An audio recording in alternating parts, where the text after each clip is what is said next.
It's actually pretty common that during the times of extreme crisis, people will put their differences aside to form an alliance to take down the bigger threat. So yeah, that old saying, the enemy of my enemy is my friend, at least temporarily. And there's a very old alliance, all the way back from when League of Legends had that whole Institute of War lore, that might actually be getting reworked and brought back soon. Sounds crazy, I know, but there are hints, clues, and connections that could lead to Demacia and Ionia, the two regions that are wildly different coming together to face off against Noxus. But to understand where all this could be going, we gotta go all the way back. Like I said before, in the older days of League, the story used to revolve around the Institute of War, this headquarters of League of Legends, founded 22 years after the 5th Rune War. It was an organization made up of the summoners based on the continent of Valoran, and their whole deal was to serve as political mediators and to settle disputes, because people were terrified a 6th war would break out, and honestly, they had every reason to be. Runeterra's geography was completely wrecked thanks to how brutally and recklessly magic had been used in the wars between rival nations. They kept going after each other with runes as weapons of mass destruction, and the planet itself just couldn't handle that level of power anymore. It was on the brink of collapse. Everyone was about to get wiped out, and you know which nations were the main ones screwing things up and leading the creation of the League? If you guessed Noxus and Demacia, bingo. A few years after the League was formed, these two powers agreed to stop fighting each other, but Noxus wasn't happy with that. They couldn't just sit still. They had this expansionist mindset, and since they couldn't go after Demacia anymore, since both were under League's jurisdiction, they turned their eyes towards Ionia, a peaceful island out in the Guardian Sea. And by the way, Ionia had chosen not to join the League because they didn't want to be a part of any conflict or anything like that. Their whole thing was spiritual enlightenment, not war. And since they weren't a part of the League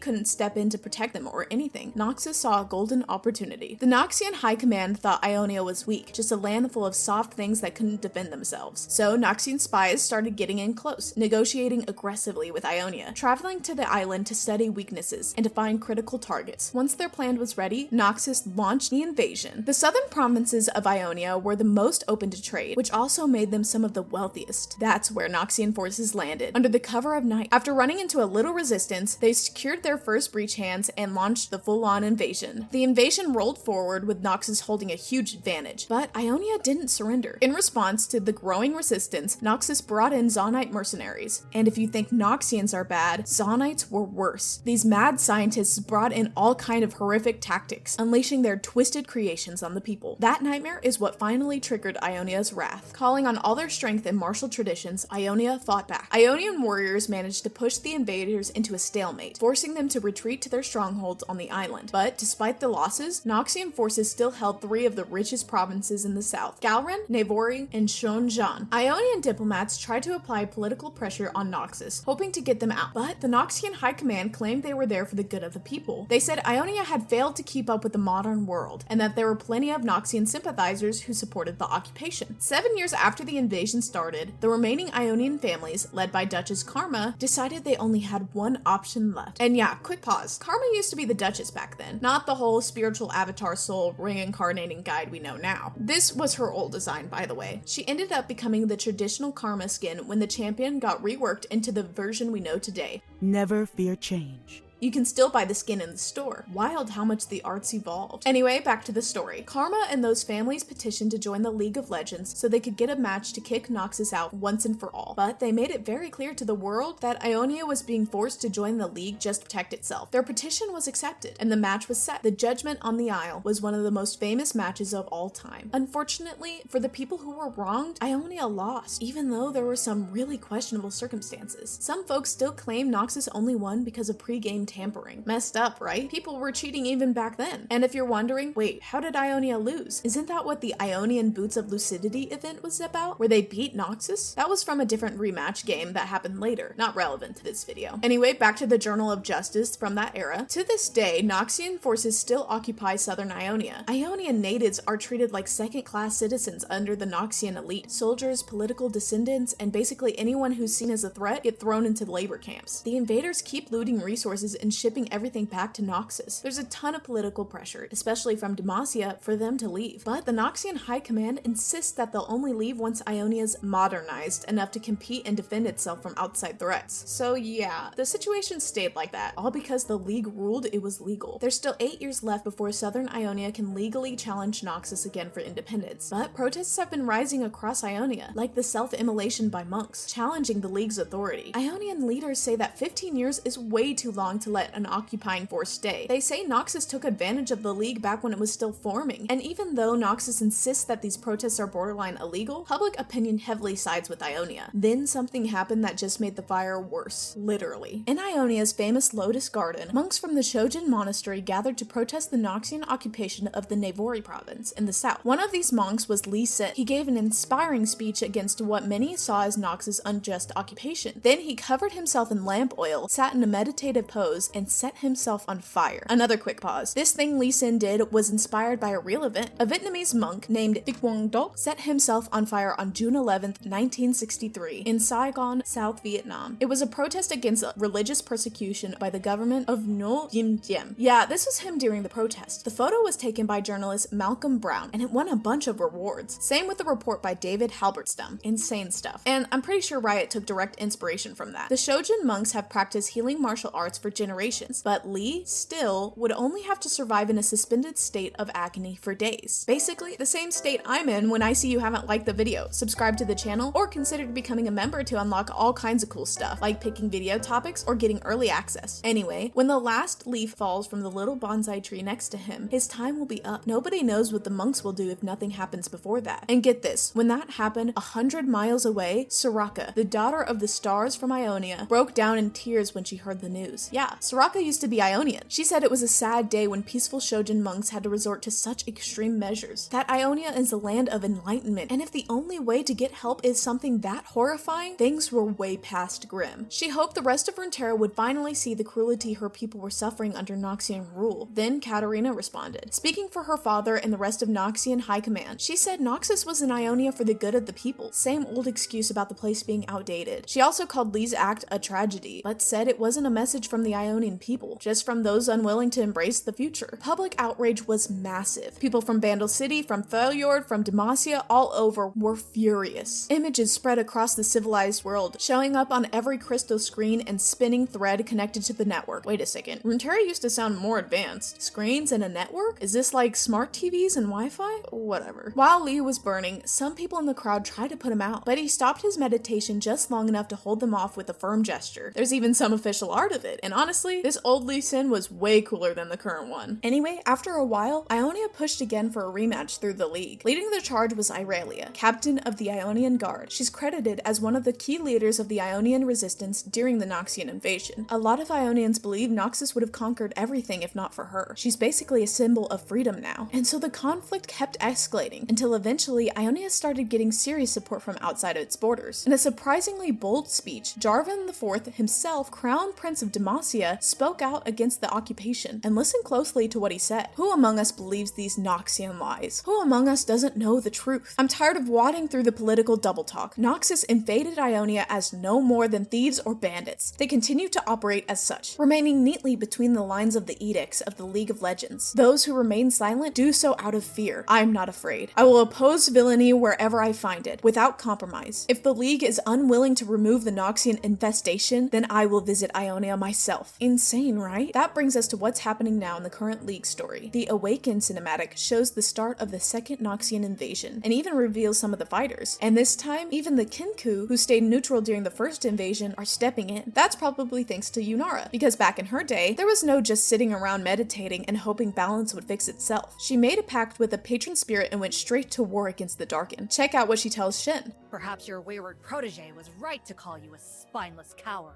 She's clearly talking about how Akali doesn't agree with Shin's passive neutral approach. Anyway, the third season is going to focus on Demacia, and even then the second season centered on Ionia, we're already seeing Xin Zhao show up. There's a good chance he'll be a bridge into the Demacian storyline, especially since he was already getting some attention back in the Noxus season, which was the first one. And yeah, Xin Zhao knows how badly the First Land suffered because of the Noxian invasion. He talks about it in the Pilgrimage comic, and Kennen even explains why the Spirit Blossom Festival stopped for so many years. Even though Xin's been away for a long time and feels kind of out of place now, he still loves Ionia. And I wouldn't be surprised if he went back and told Jarvan IV everything that's still happening there. I could totally see Jarvan deciding to help his old friend's homeland, especially now that he's trying to be a better person after the whole mess with the Mage Rebellion. Of course, it'd be hell of a challenge to send Demacian troops into a place where even the air is full of magic. The few soldiers that were on that royal ship with Xin Zhao were already freaked out just by the Spirit Blossom Festival. But here's the thing, Demacia now has free mages. They could send a whole battalion made up of mages, maybe even even Lux leading them. But let's be real, no mage is gonna risk their life overseas to fight for the crown and a king who spent years locking them up, torturing them, and humiliating them. That's where the Illuminators might come in. They're a religious order that strongly believes in kindness to strangers and those in need. They help the sick, the helpless, the orphans. Here we see the Dawn Speakers running a cult of the Illuminators, and this is their symbol. Fun fact, that same symbol was first used in the elemental skin line, and there's a reason for that. In that skin line, Lux becomes the queen of Demacia, so in that timeline, she married Jarvan IV, which is something Garen and Tiana were already trying to make happen in the main universe too, like we saw in Lux's comic. The idea is that Jarvan IV is basically the law. No one could touch her or even speak out against her for being a mage, because first of all, she's the queen, and second, Demacia is super hypocritical like that. No wonder Silas is so pissed. Tons of nobles clearly have magic, but since they're high class, the mage seekers and the Demacian government just look the other way. With Lux becoming queen, she managed to change Demacian laws somehow. Magic wasn't outlawed anymore. It started being studied and even practiced. Also, she's possibly a widow in that skin line, since the description says she's a lonely warrior queen trying to protect her kingdom from elemental titans. Anyway, Lux is a member of the Illuminators. She's a senior cadet now, so now that she's queen, she can push the Illuminators' cause even further and uses their symbol. And the Illuminators aren't ignorant or afraid of magic, quite the opposite. They actually help people control and hide their powers, knowing what kind of backlash they might face. But don't think they're defenseless or total pacifists, like many Ionians who didn't fight back because of their philosophy. The Illuminators have their own military order. These warriors are called Radiants, and a bunch of these Radiants are a part of the Dauntless Vanguard, that elite Demacian force where only the best of the best make it through the brutal training. In fact, some of these Radiants took part in a campaign that, for now, only exists in Legends of Runeterra. Demacia went to the Shadow Isles trying to purge the spectral threat, but more than half of them died, and they barely managed to hold the line. Two of those Radiants were the ones who adopted Sona. The monks who had a monastery in Galrin made a deal with the Demacian merchant to take the orphans out of Ionia because Noxians were getting way too close. Those kids ended up under the care of the Illuminators, who are basically like Demacian's version of monks. So yeah, there were already clear signs of interactions between Demacia and Ionia. It'd be amazing if Riot brought Sona into this too, to build a stronger connection between the two nations. Honestly, that'd be ideal. Her adoptive father was actually killed in a fight against the Noxus and the Trifarian Legion at the Gates of Mourning, where the Dauntless Vanguard ended up losing their post. He had gone there because Jarvan IV had been reported missing, so the king, Jarvan III, sent his best friend and most trusted ally along with the search party. But yeah, we all know how that went. You can find that in the short story Fragile Legacies. Also, Demacia has allies with smaller kingdoms, even ones that aren't strict about magic. In Turmoil, we see when the Mage Rebellion broke out and things got chaotic, Demacia asked for and received help from their allies. Arbomark, a small kingdom between Demacia and Freljord that actually guards the border, sent an ambassador named Arjun, and this dude has magic. Actually, a lot of Arbomark's leaderships were mages. They just ignore what Demacia does to mages and goes along with the laws. And when they're in Demacia, they're treated super well, as long as they follow the laws of stone. Here's a map of Demacia and its neighboring regions. From the novel Garen First Shield, in that book, Garen leads some troops to a kingdom that used to be an ally but suddenly stopped making contact and started acting like an alliance didn't exist anymore. That kingdom sits in a spot where Noxus would have to pass through if they ever wanted to invade Demacia. So yeah, it's totally possible for Demacia and Ionia to team up. Riot's narrative team already has all of the pieces. Now they just need to figure out how to fit them together. But that's pretty much it. I'll see you guys in the next video.